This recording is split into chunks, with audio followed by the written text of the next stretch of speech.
मिला है और शिव भक्ति के लिए मिला है, भगवान का भजन करने के लिए, स्मरण करने के लिए, नाम कीर्तन, नाम जाप, नाम स्मरण के लिए मिला है। और यदि हम उसको भी गंवा दें तो फिर जीवन व्यर्थ है। बड़ी मुश्किल से नर तन मिला है, ये गंवाने के काबिल नहीं है।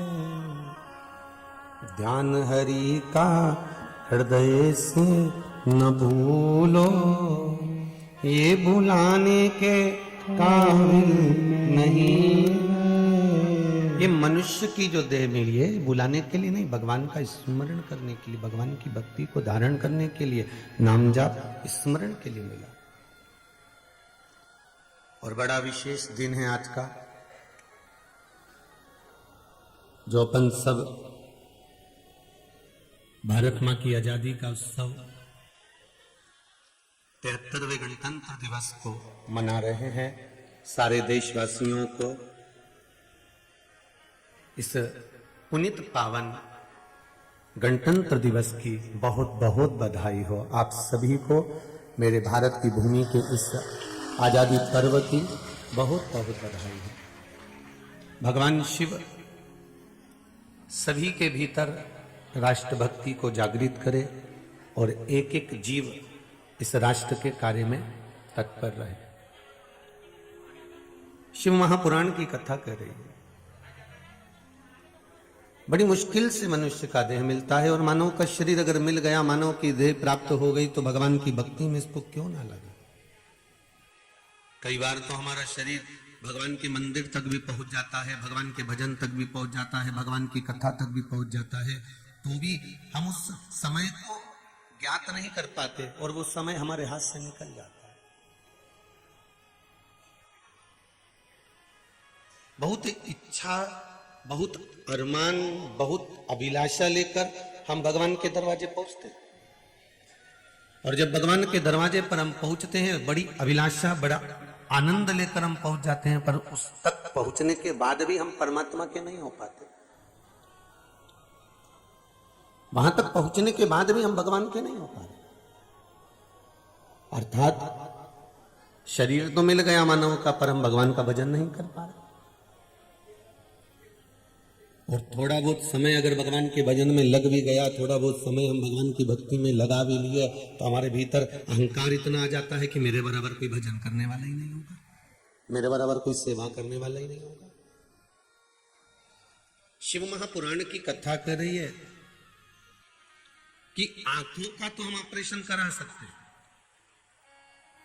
आंखों का ऑपरेशन कराने में हम देरी नहीं कर सकते कि करा लेंगे, पर आंखों के ऑपरेशन से कोई लाभ केवल देखने का हो सकता है,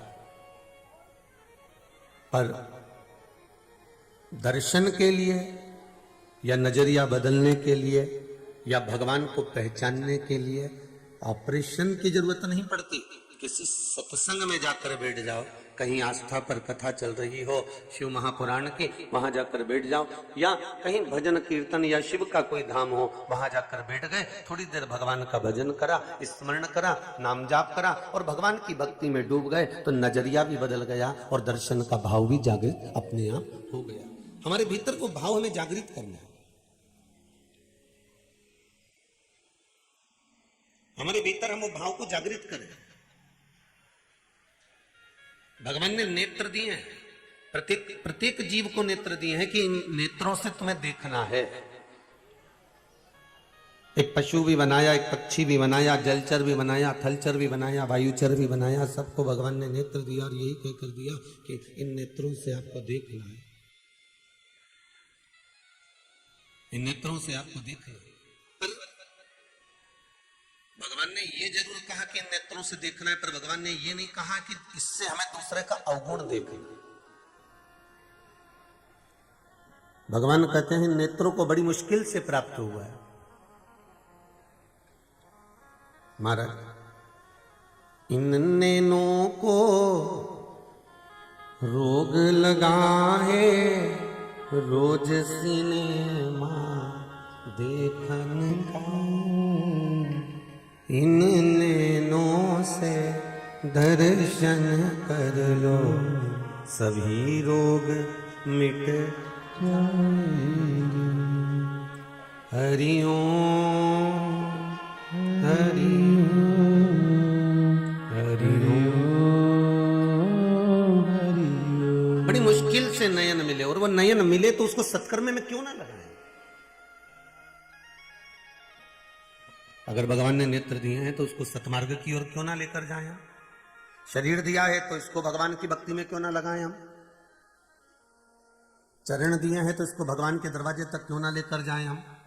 और यदि भगवान ने श्रवण दिया है तो इन कानों से क्यों ना हम भगवान की कथा को श्रवण करें, भगवान की भक्ति में क्यों ना डूबे हम। इसको सारी इंद्रियां, चाहे 5 कर्मेंद्रिय हो, चाहे 5 ज्ञान इंद्रिय हो, कल जैसा कर दीजिए भाई, 5 कर्म इंद्रिय हो चाहे 5 ज्ञान इंद्रिय हो,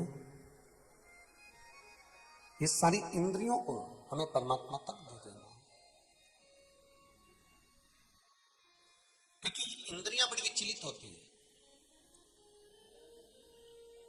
इसको भक्ति का जो पथ होता है, भक्ति का जो मार्ग होता है, भक्ति का जो पथ होता है, वहां तक ये जाने में पीछे हट जाती है।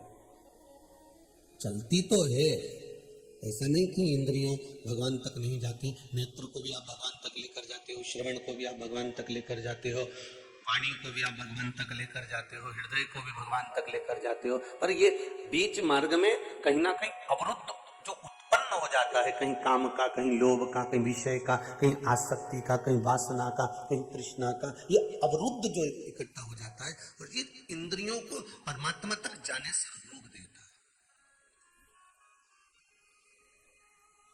ये भगवान तक पहुंचने में अड़चन उत्पन्न कर देता है।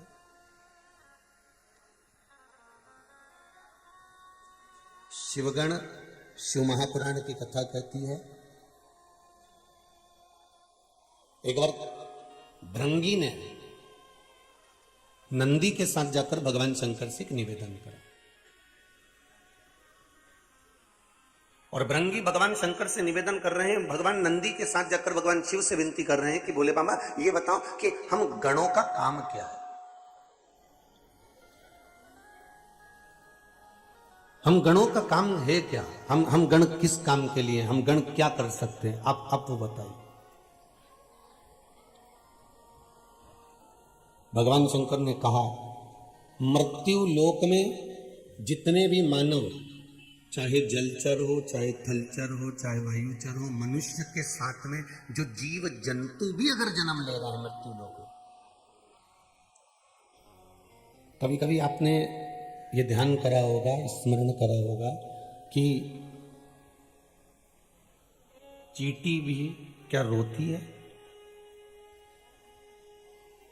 क्या झिंगुर भी रोता है, क्या कोई कीड़ा जब दुख पड़ता है उस पर तो वो रोता है। एक छिपकली, एक मकड़ी, एक चिड़िया, एक पक्षी, एक पशु क्या रोता है? शिव महापुराण की कथा कहती है उस जीव को भी रोना आता है, जब दुख होता है तो वो भी रोता है। जितने आप जहां से भी आप लोग निकलते होगे, जाते होगे, आते होगे, आपको जितने भी वृक्ष खड़े मिलते होंगे, जो वृक्ष जगह जगह पर मिलते होंगे, क्या ये भी रोते हैं? क्यों नहीं रोते?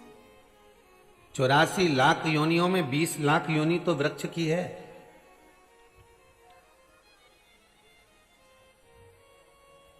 उस 20 लाख योनि में भी वृक्ष भगवान से प्रार्थना करते हैं कि हमको कांटे वाला बना देना। 20 लाख योनियों में वृक्ष कहते हैं हमें कांटे वाला बना देना, पर हमको फल वाला मत बनाना। क्यों? अगर फल वाला वृक्ष बनाओगे तो लोग हमको पत्थर मारेंगे, नोचेंगे, तोड़ेंगे, चढ़ेंगे, खींचेंगे, मारेंगे, इसलिए हमको फल वाला मत बनाना। हमें फल वाला मत बनाना। जिस वृक्ष में फल लगने लगते हैं उस वृक्ष पर लोग पत्थर मारने लगते हैं। आपके मोहल्ले में इमली का पेड़ हो तो देख लेना, बेर का पेड़ हो तो देख लेना, आम का पेड़ हो तो देख लेना, लोग उस पर पत्थर मार रहे हैं, लोग उसको खींच रहे हैं, लोग उसको डालियों को नोच रहे हैं, कोई उसके ऊपर चढ़ गया, कोई खींच रहा है, कोई तोड़ रहा है, कोई मोड़ रहा है। अगर 20 लाख योनियां तो वृक्ष की हैं, 84 लाख योनि में से ये लता पत्र ये जितने दिख रहे हैं आपको, दुर्वा है, घास है, ये सब 20 लाख योनि के अंतर्गत आ जाते हैं। वो वृक्ष भगवान से कह रहे हैं हमें फल वाला मत बनाना। और एक बात अपनी जिंदगी में उतार कर रखिए, फल वाले वृक्ष पर लोग पत्थर मारते हैं, फल वाले वृक्ष पर लोग टहनियां खींचते हैं, पर कोई कांटे वाले वृक्ष को पत्थर मारता है क्या? नहीं। जितने आस्था पर श्रवण कर रहे हैं, जितने फेसबुक यूट्यूब पर सुन रहे हैं, भाव से कहना, कोई कांटे वाले वृक्ष को पत्थर मारेगा? नहीं मारेगा। कोई कांटे वाले वृक्ष को नोचेगा? नहीं नोचेगा। जिसमें फल लग रहे होंगे उसी पर पत्थर पड़ेगा, जिसमें फल लग रहे होंगे उसी को नोचा जाएगा, जिसमें फल लग रहे होंगे उसी की पत्तियों को तोड़ा जाएगा, उसी डाली को तोड़ा जाएगा। उसी तरह जब तक आपके पास में कुछ भी नहीं है, धन नहीं है, वैभव नहीं है, सत्ता नहीं है, पैसा नहीं है, दौलत नहीं है, तब तक दुनिया के लोग आप पर कोई उंगली नहीं उठाएगा। पर जैसे जैसे जैसे जैसे मेरे देव अधिदेव महादेव की कृपा आप पर होती चली जाएगी और आप उन्नति की ओर बढ़ते चले जाओगे, तो फिर लोग पत्थर मारना चालू करेंगे, फिर डालियां खींचना चालू करेंगे, फिर लोग ताना देना चालू करेंगे, अपशब्द कहना चालू करेंगे, फिर लोग आपको ताने पर ताना देंगे। तो समझ लेना कि अब आप कौन से वृक्ष बन गए हो? फल वाले वृक्ष बन गए। अब आप फल वाले वृक्ष बन गए।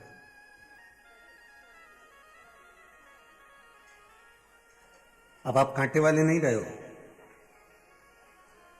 जब भगवान हाथ पकड़ लेता है और अपनी ओर अग्रण्य कर देता है, वैभव की ओर, सत्ता की ओर, धन की ओर, निरोगता की ओर, तो दुनिया के लोग फिर पत्थर मारना प्रारंभ कर देते हैं।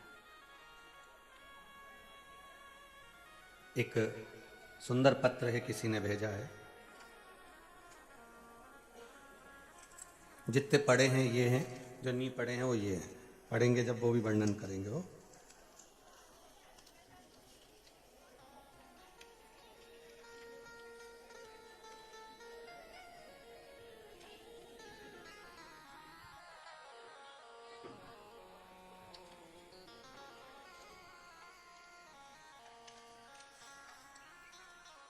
अर्पित सुभी साहू जबलपुर से हैं। कहीं बैठी हैं तो खड़ी हो जाना।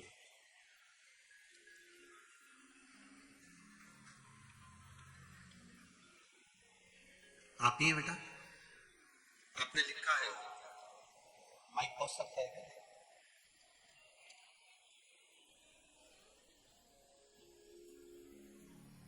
पहुंचाइए जरा। एक दूसरे को देते जाओ, बढ़ाते जाओ, पहुंच जाएगा। इसमें बेटा आपने लिखा है 5 अप्रैल 2021 से आपकी कथा सुन रहे हैं जी गुरु। क्या बाबा ने कृपा करी बाबू? 5 अप्रैल 2021 को मैंने घर में एक कथा रखी। मेरी बुआ उस कथा में आई, उन्होंने आपके बारे में बताया।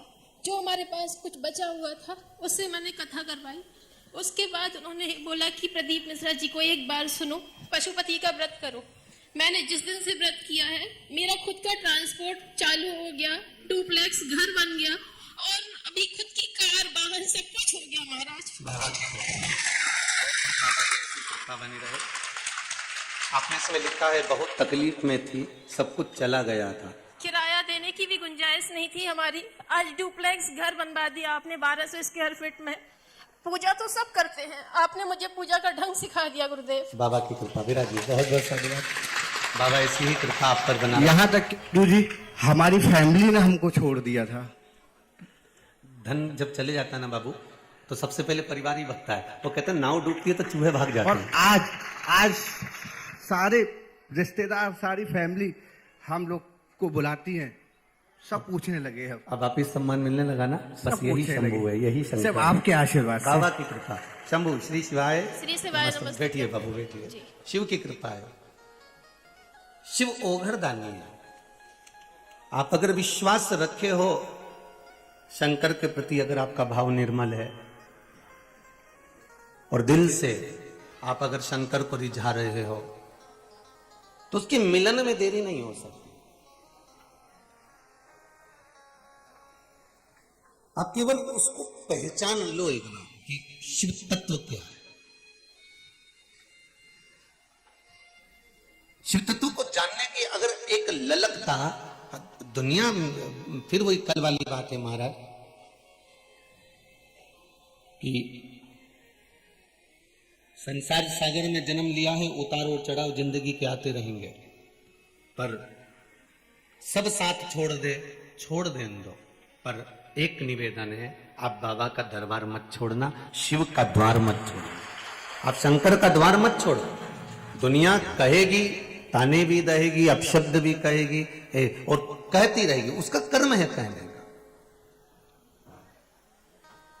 एक पत्र में किसी ने लिखा है,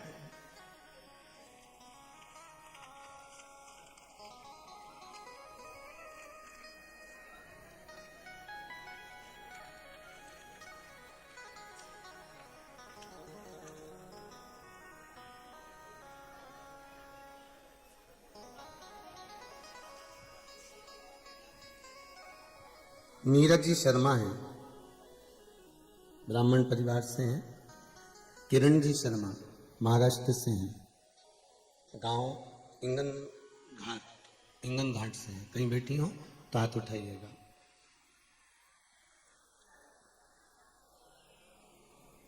आप ही हैं? माइक दीजिए जरा।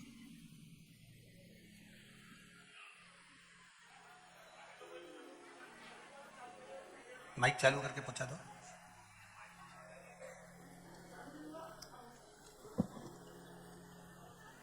श्री शिवाय, श्री शिवाय। आपने बहन लिखा है, गुरुजी मैं किरण शर्मा जी हाँ। महाराष्ट्र से आई हूँ। जी हाँ। इंदौर अपने भाई के यहाँ आई थी। जी हाँ।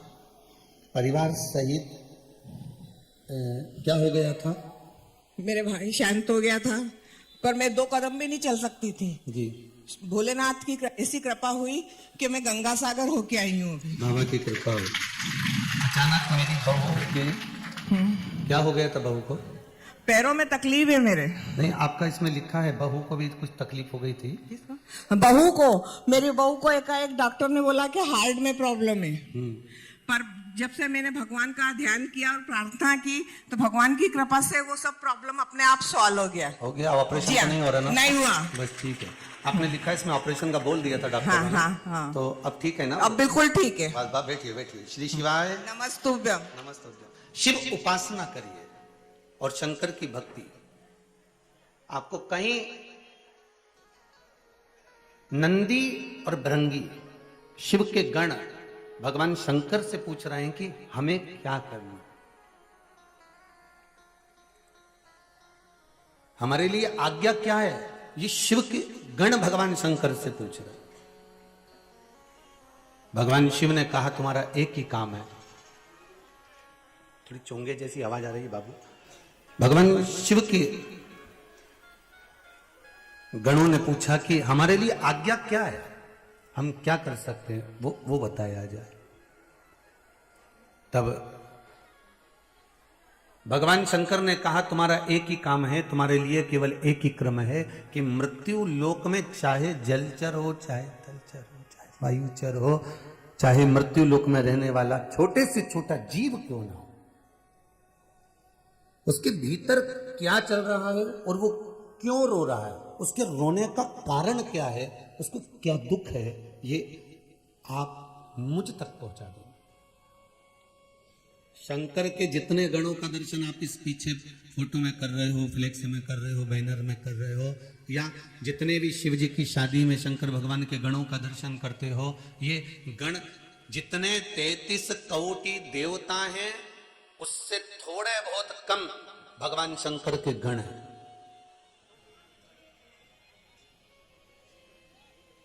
भगवान शिव के गण भी कोटि कोटि है और कोटि कोटि वो गण भगवान शंकर के वो गण कोटि कोटि। ये सब पर चाहे वो पशु हो, पक्षी हो, जलचर हो, थलचर हो, वायुचर हो, जितने भी जीव जहां विराजमान होते हैं, उन जीवों के रोने की दशा क्यों रो रहे हैं, क्या कारण है, उनको तकलीफ क्या है, उनको दुख क्या है, उसका कारण ये जो गण है ये जान जाते हैं और जानकर देव अधिदेव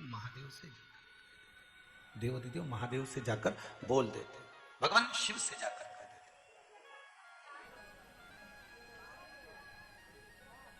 शंभु शरणे पड़ी मांगू घड़ी रे, दुख काटो दया करी दिल डालो। शंभु शरणे पड़ी मांगू घड़ी रे घड़ी, दुख काटो दया करी न दर्शन। भगवान शिव की कथा कर रहे। एक चींटी भी रोती है, एक पक्षी भी रोता है, एक पशु भी रोता है, एक जलचर जल में रहने वाला जीव भी रोता है, एक वायु में रहने वाला, एक थल पर रहने वाला जीव भी रोता है। अब आप में से कितने लोग हैं कि चींटी को रोते हुए देखा हो और उसकी हृदय की गति आपने जानी हो कि ये क्यों रो रही?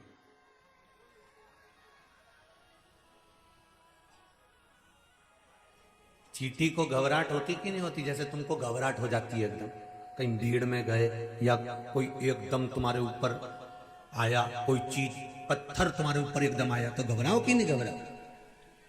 तो चींटी घबराए कि नहीं घबराए? जब तुम्हें घबराहट होती है तो चींटी को भी होती होगी। तुम देखना उसको जरा सा तुम टच कर लेना, बस वो घबराई बात। घबराहट हुई कि नहीं? उसको भी घबराहट आई कि नहीं? चींटी को भी घबराहट हो रही है। चीते को पकड़ना चाहोगे तो चीते को भी घबराहट हो रही है। जलचर थलचर वायुचर जितने जीव हैं, इनको अगर आप थोड़ा सा भी कष्ट दोगे, थोड़ी भी तकलीफ दोगे तो इनको भी घबराहट होने लगती है।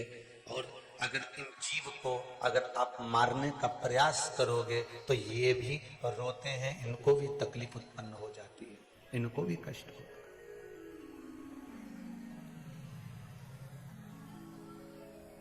इस संसार सागर में आने के बाद कोई ऐसा नहीं जिसको कष्ट नहीं। एक व्यक्ति सोचे कि भैया साधु सन्यासी सबसे ज्यादा सुखी हैं, तो साधुओं से पूछा जाए तो कहेंगे गृहस्थी सबसे ज्यादा सुखी है। गृहस्थी से कहा जाए कि तुम कैसे सुखी, तो क्या हमसे ज्यादा तो पैसे वाला सुखी है। पैसे वाले से कहा जाए तुम सुखी हो, तो क्या हमसे ज्यादा तो भैया वो बड़ी बड़ी पार्टी लोग सबसे ज्यादा सुखी है। बड़े बड़े पार्टी वालों से पूछा जाए तुम सुखी हो, तो क्या भैया हमसे तो अच्छा वो गरीबड़ा भैया कहीं मतलब का नहीं, अपन तो कमाओ कमाओ कमाओ और मालूम पड़े सारा टैक्स में भरते जाओ, और वो गरीब बड़ा अच्छा 2 रुपया किलो में गेहूं मिल गया, खाया पिया चक कहा मतलब का।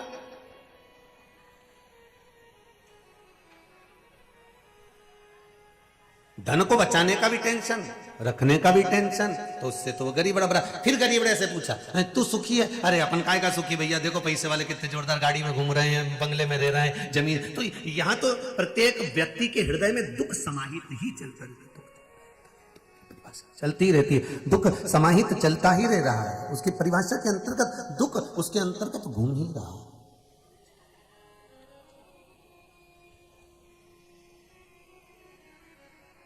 महाराज, हम तेरी दुनिया में आकर खो गए, कर ना पाए हरि भजन और कर ना पाए हरि भजन। भगवान की कथा कह रही है, स्मरण कर रहा है, संकीर्तन कर रहा है, नाम जाप मंत्र जाप कर रहा है कि आपकी भक्ति। अब वृक्ष रो रहे हैं, पशु पक्षी रो रहे हैं, जलचर थलचर रो रहे हैं, तो इनके रोने की खबर, इनके दुख की खबर, इनको क्या कष्ट है उसकी खबर, इनको क्या तकलीफ है उसकी खबर भगवान तक कौन भेजता है? वो भेजने वाला कोई दूसरा नहीं होता। शंकर भगवान से गणों ने पूछा कि हमारा कार्य क्या है, तो शंकर जी ने कहा तुम्हारा कार्य एक ही है कि मृत्यु लोक में जलचर थलचर वायुचर जितने जीव हैं इनको क्या कष्ट है, उनके कष्ट की दशा तुम्हें हमें बताना।